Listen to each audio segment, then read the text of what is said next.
Shalom, meus amados, graça e paz a todos. Nesse momento nós vamos falar agora um pouquinho sobre a origem da nossa essência, certo?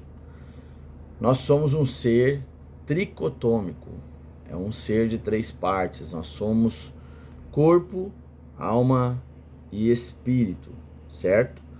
Deus fez primeiro o corpo, depois fez a nossa alma e depois o espírito, ok? Nós vamos ver um pouquinho sobre a diferença entre o espírito, alma e corpo, entre as três partes das dimensões do homem, bom? Todo homem é espírito, alma e corpo. A concepção geral das pessoas é a de que o homem seja apenas corpo e alma. Para elas, espírito e alma seriam a mesma coisa.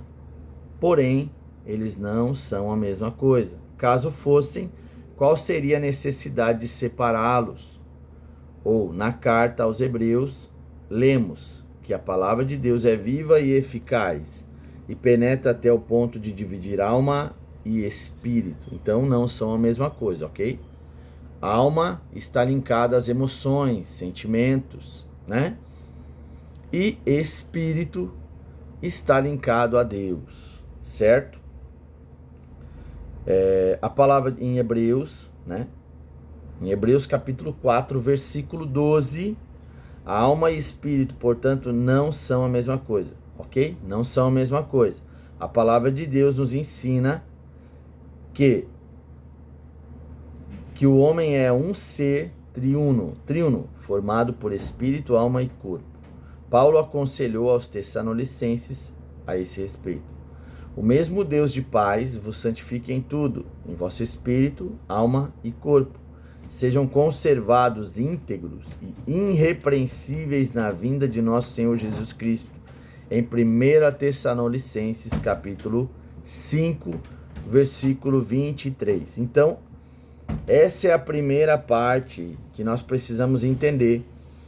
Que cada parte do nosso corpo, né? Ele existe funções, existem habilidades, existem faculdades, tanto o teu espírito, ele tem olho, boca, nariz, ouvido, ele ouve, ele sente, ele vê.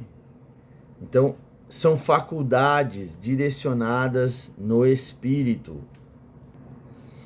Então nós precisamos entender, né, que cada parte ela tem as suas faculdades, tanto o espírito, tanto a sua alma tem as faculdades, a intuição, a razão. Então tudo isso, a sua mente, né, a consciência é uma faculdade do espírito, da alma, né? Então essas coisas a gente precisa ter discernimento, entendimento e também saber lidar, né? Uma das coisas que também quero falar é a necessidade de se perceber o próprio espírito, saber lidar com isso, né? Porque precisamos saber que o homem é espírito, alma e corpo. Isso é fundamental sob muitos aspectos. Vejamos algumas razões pelas quais é imprescindível aprendermos. Não apenas que o homem possui uma dimensão tríplice, mas também que existe uma necessidade de aprendermos a perceber o nosso próprio espírito humano. Olha só, o espírito humano não é a mesma coisa que o Espírito Santo, ok? Quando o homem foi feito no Éden, ele recebeu o espírito humano, certo? Ele não recebeu o Espírito Santo. Ele não recebeu unção, ele não recebeu nada disso. O que ele recebeu foi o espírito dele, o espírito do homem, o que Deus soprou e disse: torna-se alma vivente, o espírito da vida, o fôlego de vida. Então a gente tem que saber diferenciar entre o espírito, né, o Espírito Santo, que é a capacidade, a capacitação que vem de Deus, o empoderamento que vem de Deus, e também a capacidade que Deus colocou no ser humano, no seu espírito, no seu DNA, na sua genética. Então, isso é importante a gente saber diferenciar, certo? Que nem sempre você está empoderado, nem sempre você está capacitado, você recebe isso de Deus. Quando você aceita Jesus e quando você recebe o batismo do Espírito Santo e quando você recebe um empoderamento, é quando o Espírito Santo vem sobre você. Foi o que aconteceu com Jesus, né? Se nós pararmos para pensar, a igreja de Coríntios foi batizada no Espírito Santo, ela recebeu muitas coisas do apóstolo Paulo, porém, eles não estavam empoderados pelo Espírito, porém eles eram ainda carnais, eles ainda praticavam coisas que eram ruins dentro da igreja, né? Que tanto que o apóstolo Paulo é uma das coisas que ele exorta a igreja sobre as práticas carnais, sexuais dentro da igreja.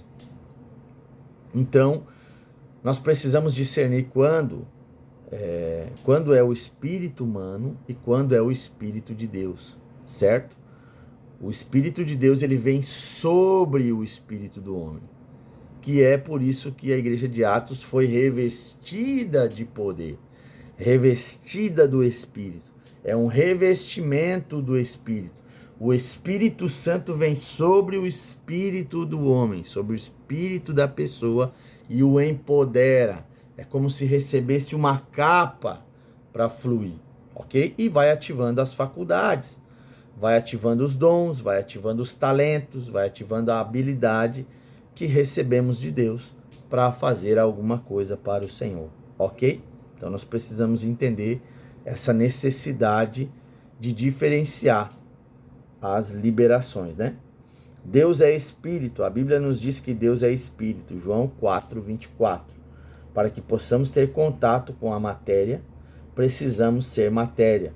Do mesmo modo que possamos ter contato com Deus, que é espírito, precisamos ser espírito. Não podemos ouvir a Deus com os ouvidos físicos, nem olhá-lo com olhos de carne, mas apesar disso, a Bíblia nos diz que podemos conhecê-lo e entrar em contato com ele através de nosso espírito. Logo, se falhamos em discernir o nosso próprio espírito, como poderemos conhecer a Deus? Olha aqui isso aqui, ó. A gente precisa ter essa clareza, né? Essa diferenciação. Ninguém pode se mover, ninguém pode se aproximar de Deus, que é espírito, sendo uma pessoa racional, carnal, né? Uma pessoa movida por coisas naturais. Nós jamais conseguiremos ver a Deus sem os olhos espirituais. Jesus diz o quê? Lá no Sermão das Bem-aventuranças, ele diz o seguinte: bem-aventurados são os puros de coração, porém eles verão a Deus. Qual é a janela para você enxergar o Senhor? Pureza. Um coração puro e um olhar saudável, um olhar santificado pelo Senhor. Jó fala no capítulo 4, o último versículo do capítulo, ele diz assim que eu quero fazer um pacto com os meus olhos, um pacto de santidade com os meus olhos, de ver pureza, né? Ninguém pode se aproximar a Deus se não for puro de coração, sensível, ensinável, maleável, né? Então, precisamos ser espírito.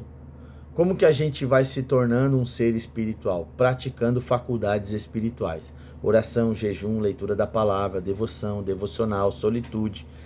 As faculdades do espírito vão nos levar a se relacionar com Deus em espírito.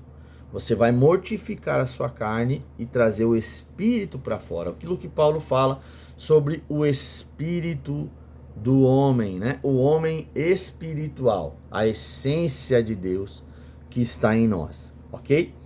O novo nascimento ocorre inteiramente no espírito. O que é nascido de carne é carne e o que é nascido do espírito é espírito. João capítulo 3, versículo 6. Como é importante nascer do espírito, né? Quando Adão pecou, ele morreu e bem assim toda a sua descendência. A morte de Adão não foi uma morte física de imediato, mas sim uma morte espiritual. O seu espírito morreu para Deus. Isso não quer dizer que o homem natural não tenha espírito, mas sim que o seu espírito está morto, incapaz de manter contato com Deus. Cortou a conexão, desfez a ligação com Deus, por causa do pecado, da desobediência, né? O novo nascimento é o renascer do espírito humano caído para Deus. O nosso espírito é como um rádio cuja função é sintonizar as ondas celestiais. Então, aqui está dando um exemplo bem interessante, bem simples, bem fácil de entender e compreender. O nosso espírito é como um rádio e a nossa função é sintonizar a nossa rádio, né, nas conexões celestiais, né, as ondas celestiais do espírito que está em Deus. Conectar o espírito com o espírito do Senhor, né? O conhecimento espiritual é adquirido no espírito. Ora, o homem natural não aceita as coisas do Espírito de Deus, porque lhes são loucura, e não pode entendê-las, porque elas se discernem em espírito e espiritualmente. 1 Coríntios capítulo 2, versículo 14. Ou seja, conhecer ao Senhor vai te levar a discernir as coisas espirituais e separá-las das coisas carnais e naturais. Ou seja, tudo começa no espírito, e segue no espírito, ok? Nós não podemos confundir ou querer misturar as coisas carnais com as coisas espirituais. Tem coisas que são espirituais e não carnais, ok? Então, essa foi a nossa quarta aula de hoje. Que Deus possa abrir as suas faculdades espirituais e te levar a um relacionamento puro e pleno com o Senhor Jesus. Amém? Deus abençoe a todos.